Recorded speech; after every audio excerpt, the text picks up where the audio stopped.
Turn your radio down, turn your radio down.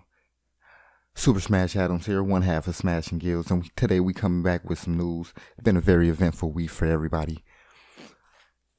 The first piece of news we want to start off with, the elephant in the room, the death of Stan Lee. Yes. Excelsior, Marvel's greatest Stan Lee. Stan Lee died November 12, 2018 from complications with pneumonia at Cedars-Sinai Hospital, Los Angeles, California. But we hear that his final cameo will be in a Captain Marvel movie, that his cameo was already filmed. So yes, that'd be the last time we have a Stan Lee cameo, a true Stan Lee cameo. In other news, it's just 3 days left until Pokemon Let's Go Pikachu and Let's Go Eevee. But we do have the ratings so far on the games, and be surprised that they're actually great.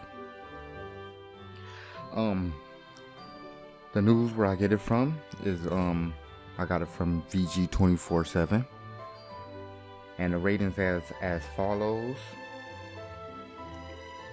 VG247, they gave a review and they called it a dose of nostalgia for fans, and a perfect gateway for newcomers. Press Start gave it a rating of 9 out of 10. Hobby Consolas, a Spanish company, gave it 89 out of 100. WCCF Tech gave it an 8.8 out of 10. Area Jugons, another Spanish company, gave it an 8.7 out of 10. Games Radar gave it a 4.5 out of 5. Vooks gave it a 4.5 out of 5.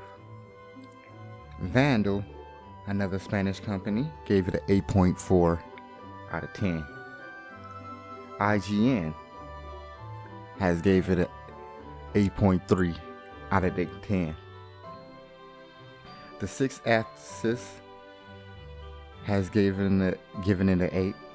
Nintendo Life has given it an 8 out of 10. Nintendo Insider has given it an 8 out of 10. Game Reactor has given it an 8 out of 10. Metro has given it an 8 out of 10. Multiplayer.it, an Italian company, gave it an 8 out of 10. Gameblog, a French company, gave it 8 out of 10. Telegraph gave it a 4 out of 5. Nintendo Enthusiast has given it a 7 out of 10. F Nintendo, or is it FN Indo, a Portuguese company, has given it a 7 out of 10. Eurogamer has recommended it. Game Explain hasn't had the score yet. Polygon hasn't had the score yet. VentureBeat, GameSpot, and US Gamer are all in progress of the ratings so far on this game, but if we notice, we have it's an average of a 8 out of 10. So I guess the game is kind of good. People complained about the mechanics and like, oh, it's too gimmicky and everything, but if it welcomes newcomers and everything don't have to be that technical advanced. As long as you welcome newcomers, if they sell it, selling and people having fun with the games, we should appreciate it and have fun just as much. But while we're speaking of Pokemon, the Detective Pikachu trailer has released. Oh, and it actually looks great. I was kind of skeptical when I heard Ryan Reynolds would be doing a voice of Pikachu, because even though I haven't played the game, I was familiar that Detective Pikachu voice was very kind of deep and burly, but I'm actually pleasantly surprised that Ryan Reynolds, his voice, it fits so perfectly in the trailer, like the art direction, the style, the animation of it. I think it works. I think it's great. It got me excited to see it. And I probably haven't watched Pokemon since we got to Johto, right after Johto. Probably a little bit of the Advanced League. I technically haven't played the game since, haven't beat the game since Heart Gold and Soul Silver. But I have recently playing Sun and Moon. And, Black and White and Diamond and Pearl. But moving on, Detective Pikachu. Yes, it looks great. It looks like it'd be great for the whole family. It looks fun. Looks entertaining. It looks like it actually has a story too. So it just don't seem like a gimmick. And I would just like to admire how the Pokemon company has been handling things. They set to have a game released this year, a movie to release in the spring of next year, and another game for next year. Yes. Moving on. Also in another 3 days, we have Fantastic Beasts: The Crimes of Grindelwald. I saw the first Fantastic Beasts movie and I loved it and everything. Dan Fogel was probably my favorite actor in that whole movie. It's like he made the movie. If it wasn't for him, it probably would have just been stuck to the magical world, been more or less another Harry Potter. But the transition of him and the whole story made it worth it. So I will be going to see it. Also, been hearing rumors about another Nintendo Direct for the month of November. Even though we have just got a Smash Brothers Direct, we supposed to be apparently getting another Direct before the end of the month. Some people say it will probably be tomorrow, which is the 14th, while others says it would be the 29th. I don't have all the sources on hand. When I find them, I will put them in the description below. But it's supposed to be gearing up to get everybody ready for the holiday season. But I'm not sure, but it seems like we're already technically in the holiday season, so yeah, probably dropped the ball on that one.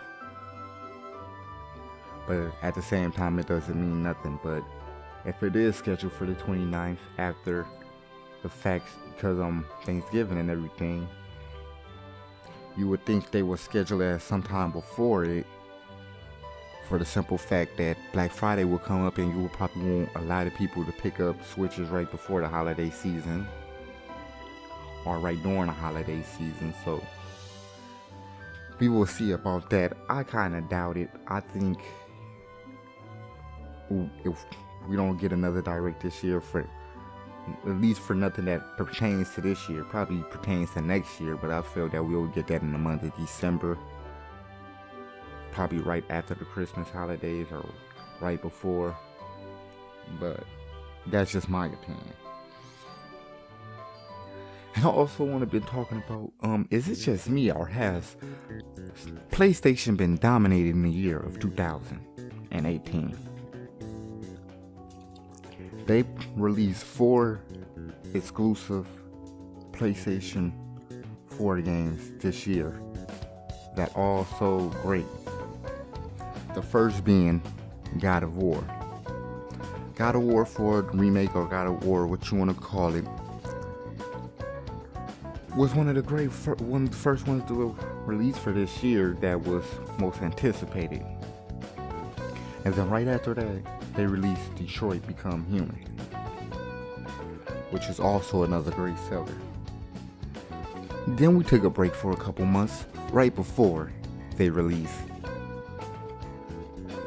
the Spider-Man, Marvel Spider-Man. Everybody's been waiting for it, and they constantly releasing DLC, which is actually, they have a new DLC that they're releasing that I believe is supposed to contain Hammerhead in this one. But yes, they've been releasing that, and probably one of the greatest games they just released, and Red Dead Redemption 2.